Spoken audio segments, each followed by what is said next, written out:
Emergency terms.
Hora de praticar.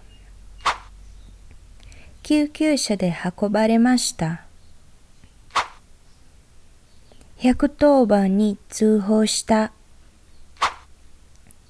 ここは安全な場所です。血圧を測ります。昨日事故に遭った。火事が起きたので消防車を呼んだ。息をする。119番に電話してください。警察が来ました。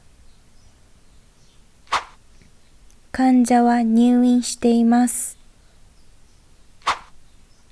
怪我したので痛いです。鼻血が止まらない。病院で治療を受けています。緊急事態です。足を骨折しました。熱が出たので体温を測りました。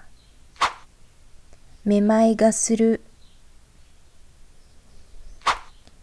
優秀な医者が手術をしました。血液型は何ですか？傷口から出血が止まりません。アレルギー反応。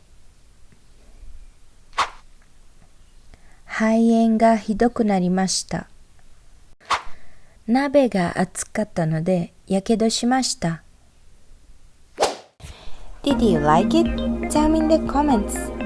Subscribe to my channel for more videos like this. Bye!